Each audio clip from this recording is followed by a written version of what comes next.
Hi, it's Rod, and this one's called What Jesus Has Been Trying to Teach Me in 2021. Some things which might prepare me for 2022. Anyways, I'll try to explain some visions and thoughts I've learned this year.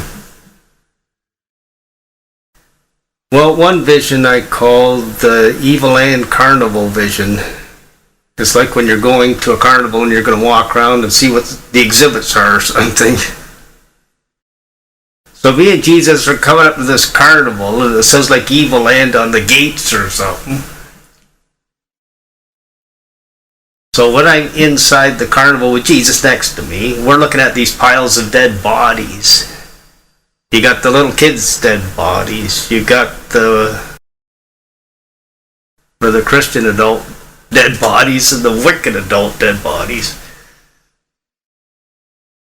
I'm looking at the dead bodies, and it looks like behind the dead bodies there's like a war going on. I'm saying, oh, the Evil Land Carnival. It's like the earth or whatever. Maybe in the future. So, it's like Jesus is saying something like, little kids who die go to heaven, Christian adults go to heaven, but non-Christian wicked adults go to hell. So there's like a huge pile of the wicked non-Christian adults, dead bodies, bunch of children, and a bunch of Christian adults. There's like a war going on causing these people to die or something. When I ask Jesus, what is life like, he kind of tells me it's something like his good judgment for the wicked and Satan's World War III. According to the Bible, maybe about 90% of the population is evil or wicked or something. About 10% try to be Jesus' good friends or something. Little kids who die go to heaven are happier than I am right now if they're dead. And Christian adults who die can go to heaven. They're happier than I am in heaven. And the enemies of Jesus that die go to hell forever. Like a rich man going to hell parable. So that's some kind of a vision I had about the Evil Land Carnival. It's got a war going on. It's got dead bodies piling up. Jesus is trying to tell me kids who die go to heaven, Christians who die go to heaven, and wicked adults go to hell. And he's not bothered by any of this. He controls it all. See, Jesus controls life and death. Nobody dies unless Jesus wants to allow them to die or something. We live as long as he wants us to live. Sometimes I think it's better if children aren't born into this world, if they have to go through World War III now or something. But Jesus decides all that, not me. I've been alive for 63 years now, and Jesus has taken good care of me so far. It's like all you've got is your now. You don't have the future. You don't have the past. My past is gone. My future doesn't exist. All I got is now, hopefully with Jesus now. If you make Jesus happy, he'll make you happy. So I'll go on to another vision. This one's called the God's Love Gifts vision. It's sort of like I'm by a Christmas tree, there's Jesus next to me, and Jesus is saying, oh, go get God's love gifts for you, Rod. It's like you're looking under the tree for gifts with your name on it or something. To Rod from God. And so, like you'd find gifts under the tree, like, I got a gift over there, maybe I can grab it. I made this one time. It says Merry Christmas on top. It says Jesus on the side. So this would be my favorite gift under the tree. Jesus inside. And for God so loved Rod that he gave his only son Jesus. That's the best. Jesus is better than Christmas or something. Jesus is my best Christmas gift. Without Jesus, I wouldn't be created. Without Jesus, I wouldn't have my sins taken away so I could be close, a friend to God or whatever. I couldn't have any peace or joy without Jesus. So it's not just one gift under the tree, it's tons of gifts under the tree. The Holy Spirit gift, love, joy, peace. Give me that one. Forgiveness of all sins, righteousness, Christ's righteousness. Give me that one. So that's what we should believe, that God wants to give us some pretty awesome love gifts. And it's like this one vision I had of Jesus all dressed up as a king in my bedroom one time, and I'm thinking, what's he doing here? What does he want? And I just kept saying to him, what do you want me to do, Jesus? What do you want me to do, Jesus? And he just said 3 words. He said, just thank me. It's like Jesus is waiting for us to give him thanks for the greatest gifts he's ever given us. Thanks for, like communion. Thanks for the gift of your precious blood, Jesus. Thanks for suffering so much on the cross to take my sins away so I can go to a perfect world, a good world, heaven. Get out of evil land carnival, get into the good land carnival in heaven when you, after you die or something. But you got to go through evil land here on earth before you get to good land heaven after you die. So that's one vision that I really like. I like looking under the tree for gifts from God, love gifts from God. There's my son Jesus for you, Rod. Thanks, God. Eternal heaven, paradise. Thanks, God. Help to get through all the problems you're going through here on earth now. Thanks, God. We should be filled with enjoying God's gifts for us now. The Holy Spirit, Jesus, the blood of Jesus.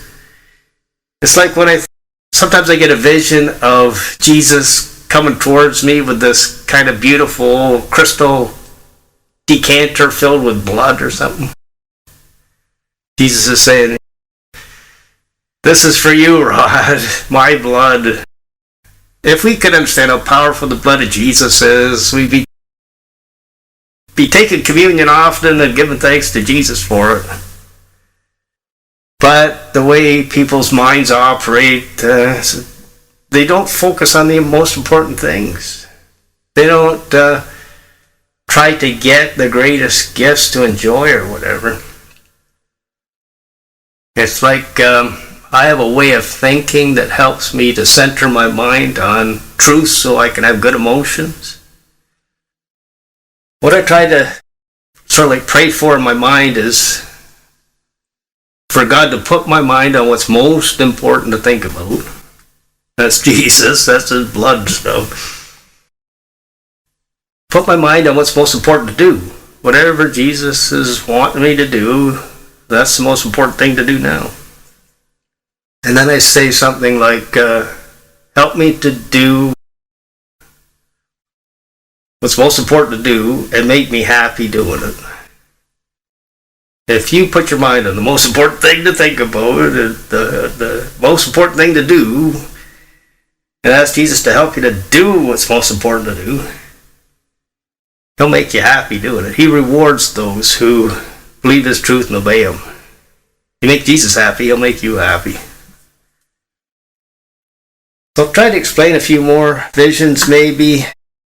I had a drugstore vision recently. Like I go to this drugstore often. I was in the drugstore. I was looking outside because they got these great big glass windows you can see out in the parking lot from inside the store. And I seen like Jesus all bloodied, like he had just died on the cross, looking at me through the window, wanting to talk to me or something. Oh, I was kind of busy. I'm in the store trying to buy something. Oh, I'll get to Jesus as soon as I can and get the shopping done or something. So I get outside and Jesus says, come on, I want to talk to you. And he wants to explain to me to not forget about how important like his death on the cross is, or the gospel of Jesus Christ is. So that's what he was trying to tell me, don't forget to thank me for dying on the cross for your sins, or taking communion or something like that. When you're out, like just focusing in on the world, out shopping or something. Another kind of vision I had about that drugstore was out in the parking lot. It was like the whole sky lit up, and Jesus was like covering the whole sky as like a king or something on a throne or something. And I thought, well, that's Jesus, King of the universe. I guess he's important to think about now. If we could just like have these visions of God or something, the truth about him. You kind of focus our whole mind on him. So there's this other vision where I go to a park and I talk to two kind of Jesuses. One is the sacrifice Jesus, and one is the King of the universe Jesus. One's dressed up in like a king outfit, the other one's all bloodied like he died on the cross. And I'm talking to these two Jesuses and getting different perspectives from them. Jesus, I came to earth and I suffered and died on a cross to take mankind's sins away. This is the kind of Jesus I want you to understand I am. And then you got the King of the universe Jesus saying, I control everything.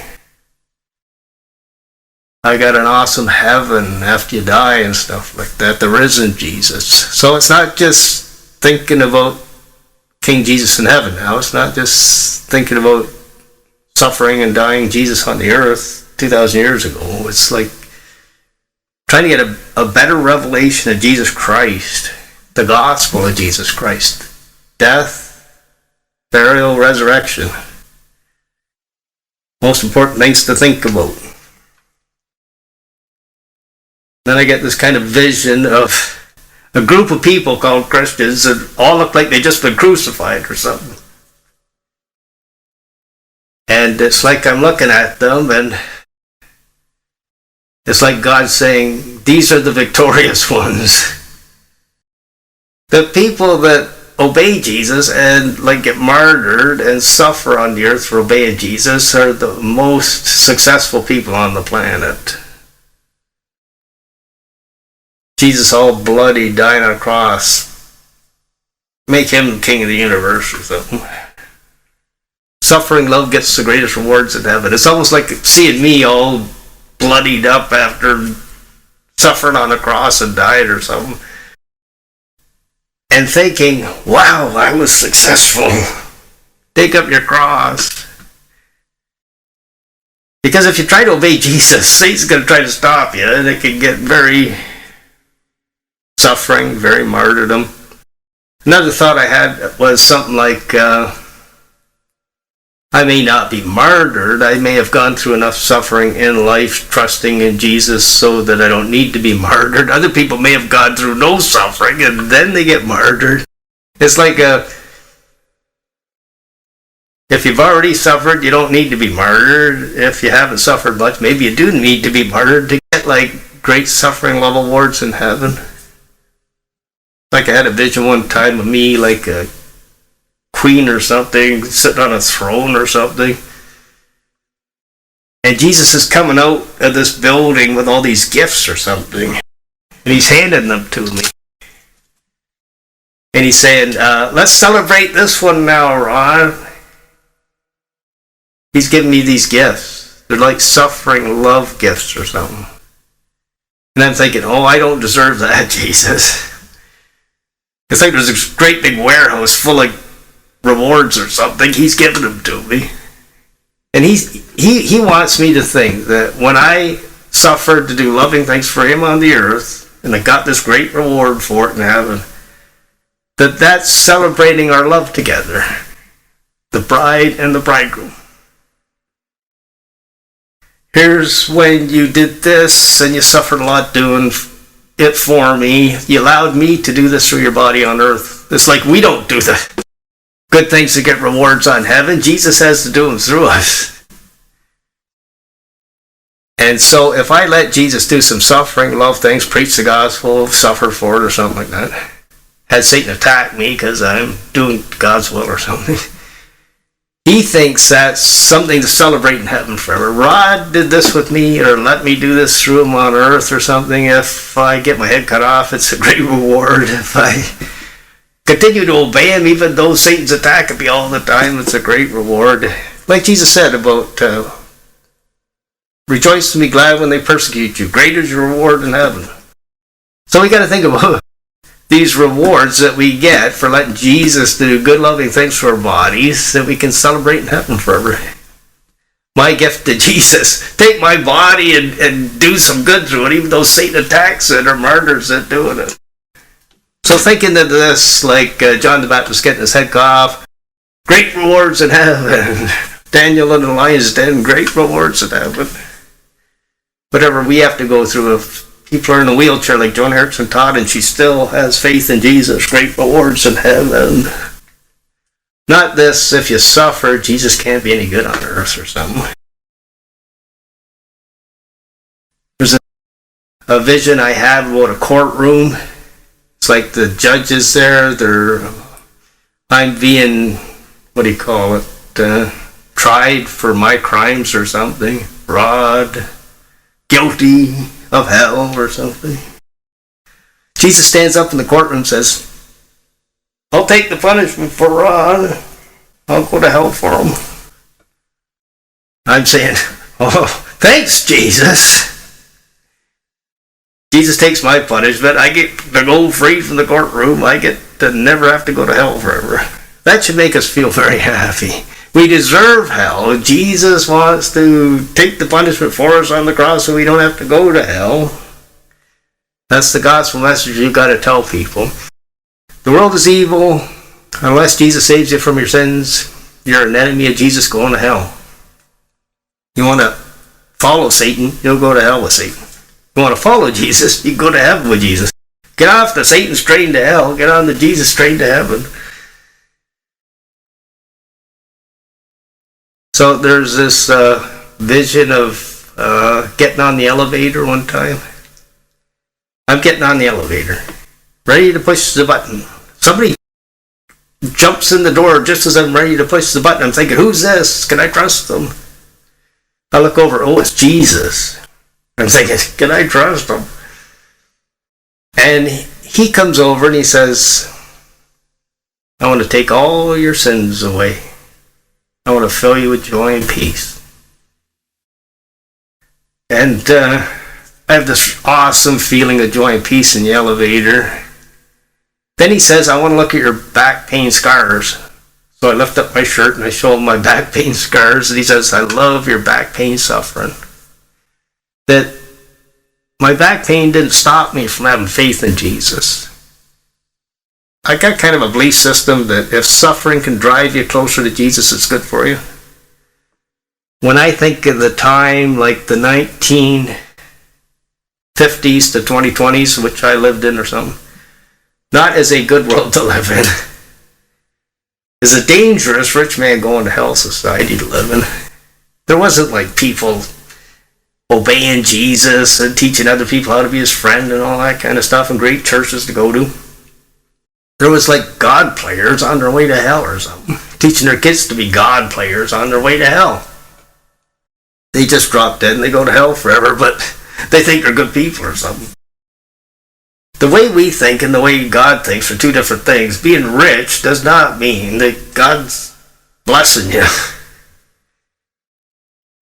Like the parable of the rich man going to hell or something. We're supposed to trust in Jesus to give us what we need when we need it, like Moses in the desert for 40 years or something. We need to trust in Jesus' bank account, not mine. Doesn't matter what hyperinflation's like. Jesus' bank account never runs out. He owns everything. Bitcoin, gold, silver. He's my perfect daddy, mommy, or something. Jesus can take good care of me. Even in the desert for 40 years.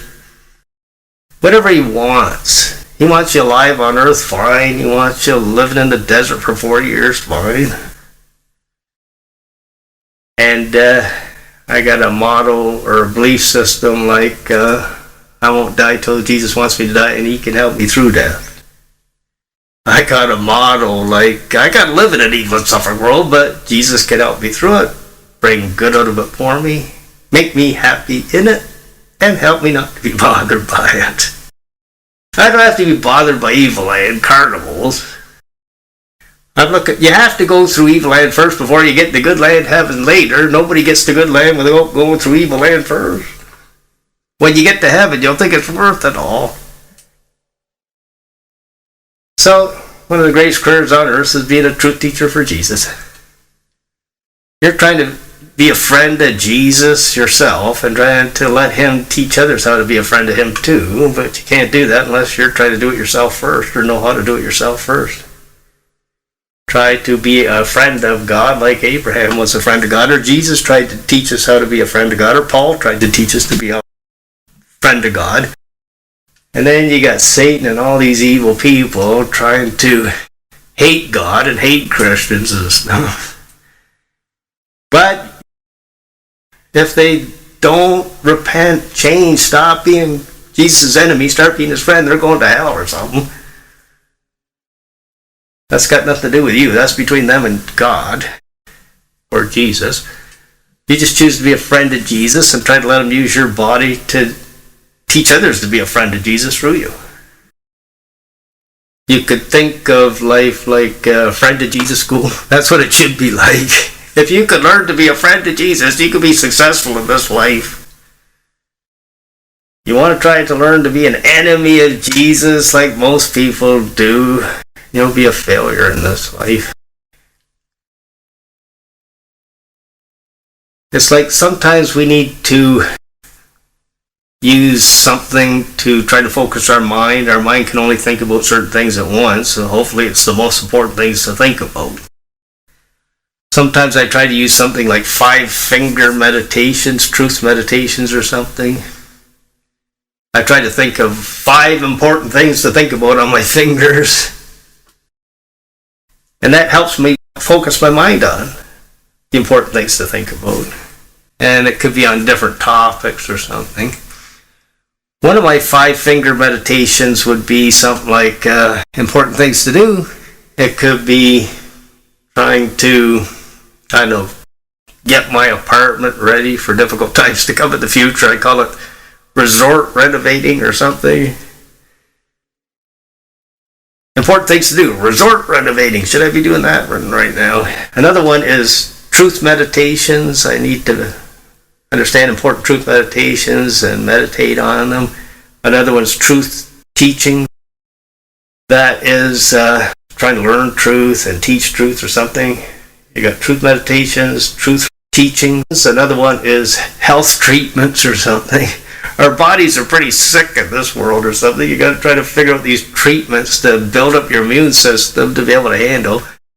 And when you need a miracle, I guess, for your immune system, you get a miracle or something. And the last one was divine appointments or something. So these are 5 things I try to think about now. Well, I got to try to get this apartment resort or whatever fixed up so I might be able to do church in it in the future or have some supplies in it or something. I need to understand what the important truth meditations are to meditate on. Things like Jesus controls it all. I need to learn things like maybe Jesus wants to teach me something from the Bible or through visions or something. Or make truth teachings like this. I call it truth teachings or something.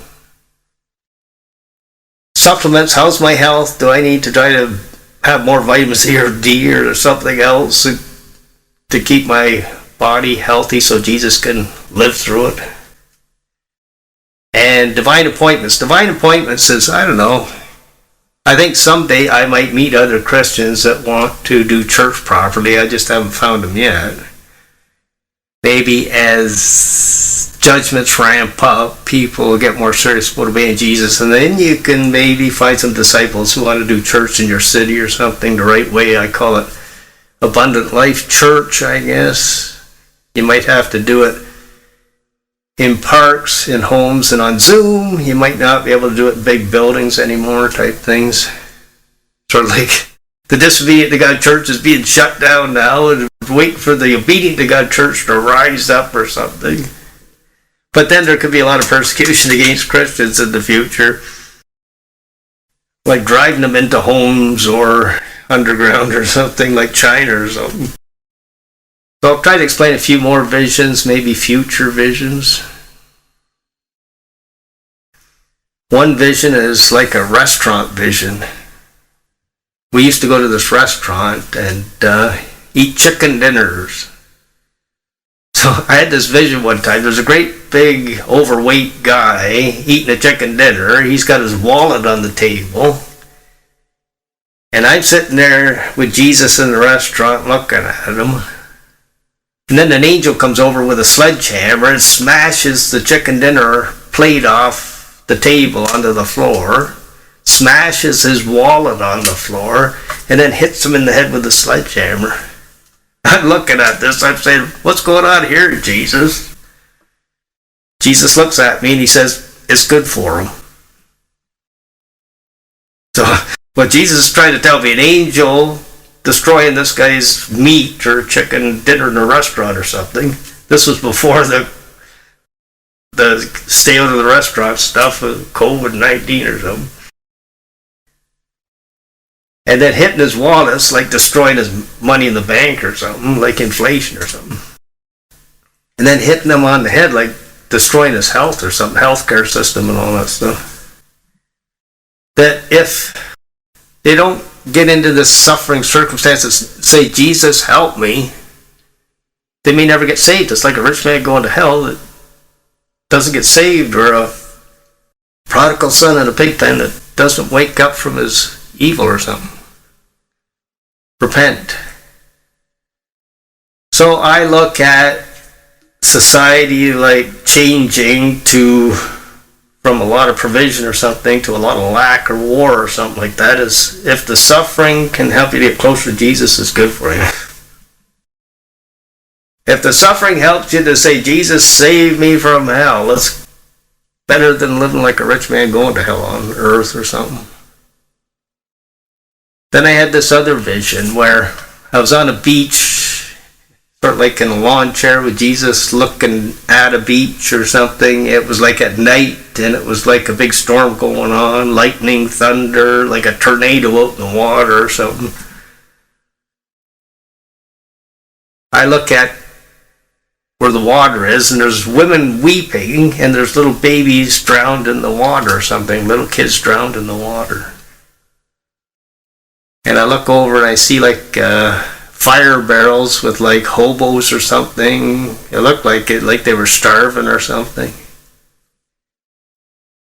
And to me it seemed like it was like a storm of judgment or something, and there was a lot of death of children or something, and there was death of starvation, like famine or something. And I looked at Jesus, and he looks at me and he says, now it's time to preach and do miracles. So it's like you're waiting for this great judgment to hit, and then Jesus will tell you to go out and preach and do miracles or something and try to save some of these people. That it may take their children dying for them to say, Jesus, save me. Or it may take them almost starving to death to say, Jesus, save me. Or seeing some miracles or something. Maybe you raise the kids from the dead or something. Or maybe you feed this people starving or something miraculously. Jesus can feed 5,000 right now if he wants to. That type of thing. So life should be like a love school. Learning to love Jesus. Learning to love others. That's what God said to the world. Love me and love each other. Not too many people want to obey him to do it. Most of the world is God's enemies. Following Satan. Haters. Liars and murderers. And you're trying to live an evil edge or something. Like a Moses, like a Daniel, like a Jeremiah, like a Joseph, like a Jesus, like a Paul today. And when Daniel was in slavery to Babylon, he was saying it's because of past generations' sin. It's like we're going into judgment now because of past generational sin. Great-grandparents. We don't care about Jesus. Grandparents. We don't care about Jesus. Parents, we don't care about Jesus. And then judgment falls again, like Babylon taking wicked Israel into slavery for 7 years. The Bible teaches the wicked get slavery and slaughter through Moses in Deuteronomy 28. The wicked get wicked rulers ruling over them. What do we see today? An Antichrist world because people are wicked. But you can have Jesus ruling over you, even if everybody else has Satan or evil people ruling over them. And you can live in slavery like a Daniel or a Joseph or a Moses or something. Rod in the satanic world empire today. But Jesus has helped to help you to handle it because he controls it all. Jesus just has to speak a word and all your enemies turn to dust. There's nothing too difficult for Jesus inside of you to do. It's like a truth meditation I have. Something like, I'm like a Superman in evil land with super God Jesus living inside of me. Nobody can touch me unless Jesus gives them permission to touch me. Like Jesus said, you would have no power over me, you Roman soldiers or religious leaders, unless God gives it to you from heaven. Jesus is in perfect control. He's like 1,000 times more loving than the most loving mother on earth, and he can take perfect care of me all my life. But sometimes he wants me to go through suffering, or let him go through suffering living through me, which he can greatly reward me for in heaven after I die. He's a perfect protector. He's a perfect provider. You can feel peace and joy with Jesus. You can celebrate how awesome he is, and you can celebrate thinking about a perfect good world to go to forever. When you get to heaven, you'll think it's all worth it, all the evil and suffering in this land.